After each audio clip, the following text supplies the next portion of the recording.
ole tun tuma chuan I bulb chhia man tangkaidan hakaron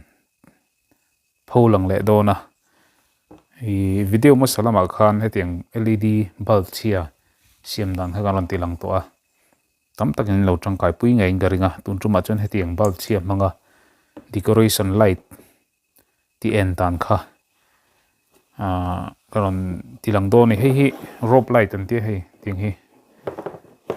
hi rope light ani hei rope light hi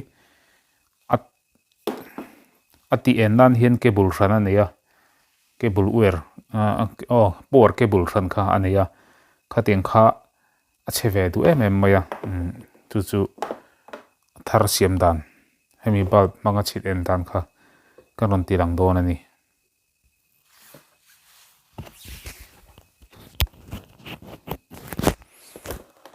hei a power cable chu ni ati hian hei model lam ko ti khon pin zoom pani a oma ti chuan a lam hi ti hian karen han vi mai thei khan ta ni hei po hi kan nei sa hi che to a eng thei to lo ni hei tien en mai chuan chunga hin eng vak ma om lo ang de na langa amar o chu hemi mor hela hian AC karen DC let tu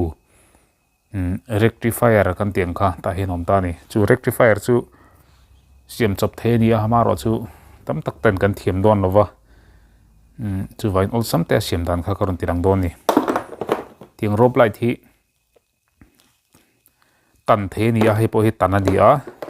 a tan na lai tur kha om ta a kanon tilang luk nga ta hian hei bulb clear khan LED bulb khani vek mai ti khon khu khurun eng thei khani a chuan atan na lai tur chu ti hian khu khat lai bi kalom khu khulai khon bak che lem te khu khulai khon atan thei ti na ni chuan hei helam hi a toy me helam hi a tluan to lova chu vain helam chu eng thei to don lo hrum hrim ani kan tan de yang helai hi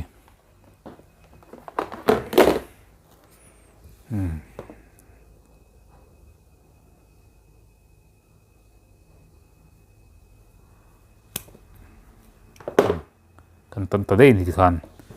hei chu a eng thei to lo a toy tuk to mo hei hi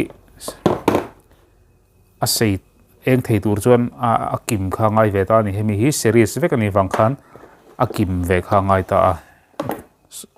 soithiam da ni chu kim kha ngai mo alak lo bun ringot khan eng thei lo ni chevek zel ani a chat vek ti nan chu wangin heta bal pakhat hetiang kan achia kan han siama pakhat achiat a thim vek thin ang deuh khan pakhat hi chiat to chuan a thim vek thei ta chu wangin tan dei tu ni ti khan helam chu thatura ka ngaya kan siam do na ni ti chuan kan mo chu bulb chhia ma se la eng thei chunga a bulb neu kang se to si hang chi kha tiang kha man thei do na ni hei po hi a eng thei to lo hi heng lai te hi ti lang hei a khivel phek phuk to me chu ma se ale eng thei ro ni kan ti china nge hei eng lo de na eng ve ta ni chu kren of chinang hei eng ve lek eng lo tak ani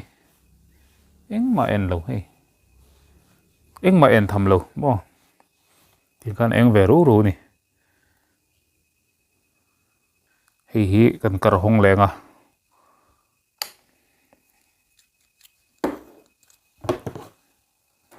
a kar hon dan chu kan ron tilang to hei chu kar hon sa to ni vain ol something kan hong to mayang hi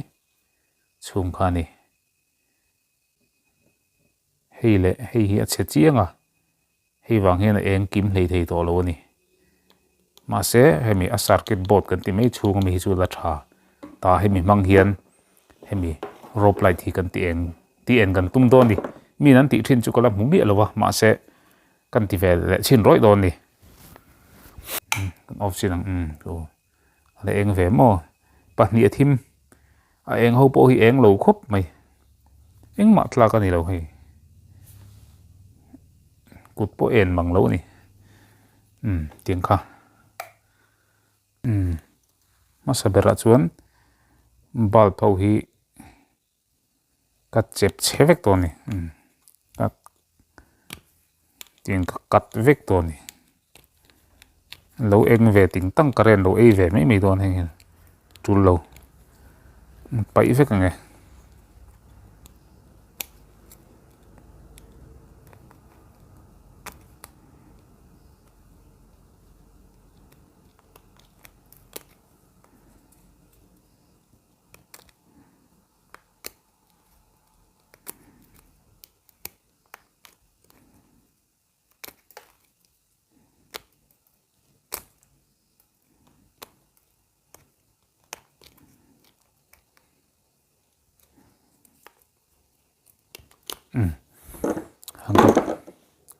cái bảy dấu ta vek cả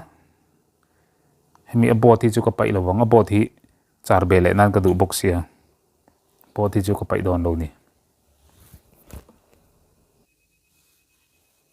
karen akan test lenga thim ta vek mai tu na chun mo eng turom to lo kan chep che vek to ni ti chuan rop lai thi kan riat mai tur chu asir hemi atlang sir ton ton a hian e dar zai kan ti copper wire kha kal vek ta chumi mor ton ton a chuan hi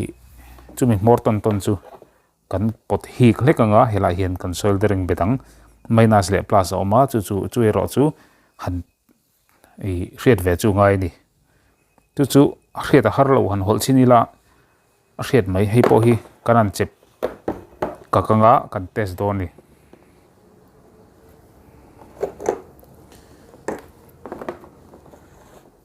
hemi uer mor hi kan chep hi kang uer ron lang turin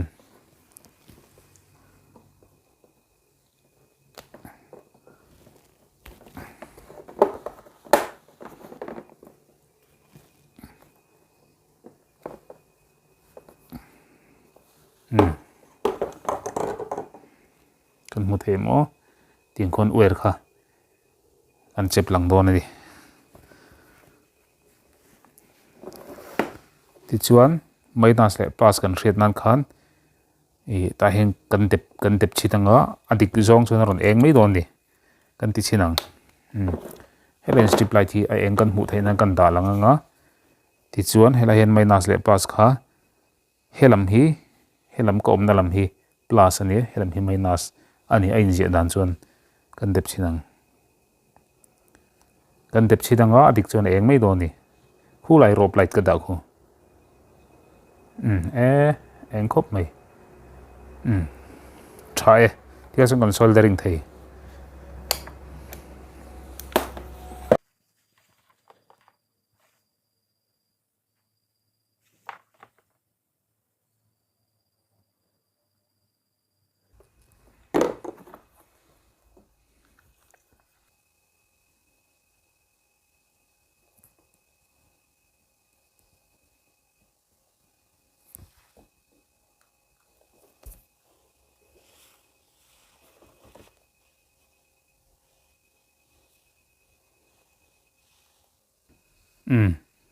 han kan zova ka test don ani eng them 1 2 3 eng khop mai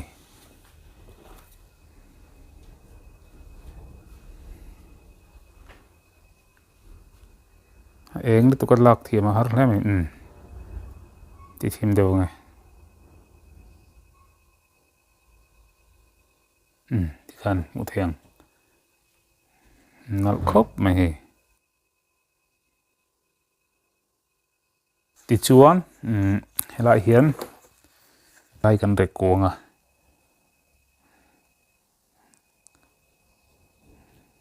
ti huan lai ka rek ko le don ni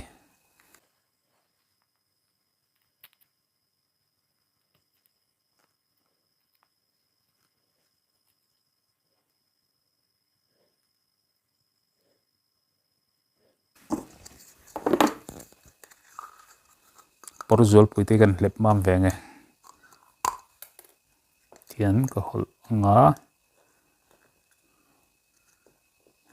bulb sei tak khalun to mai do ni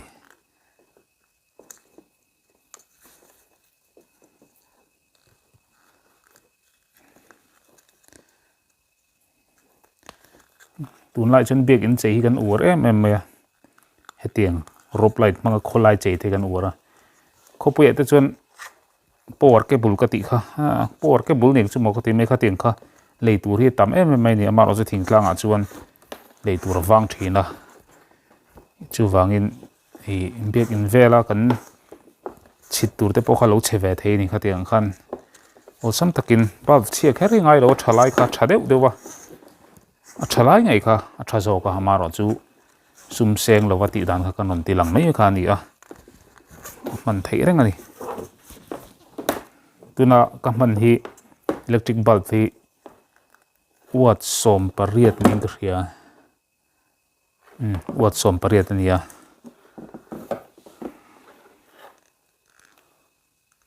ti hian ka chin to mai do ni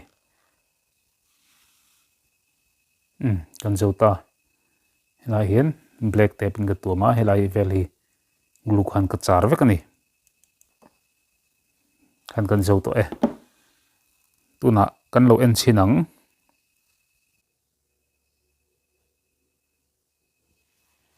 ti hian hei kan zam kual ve ringot china hei ta sana akal kuala ha ti han khu lai kun ka vitani plaka helai hi kan siam lai tak khania kan test don ani tuna test ang eng takal mai tiếng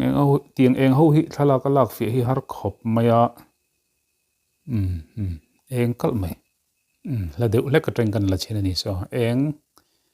hi warm light ania phone ai chen lang var tat maya warm light ani khati zong kha ni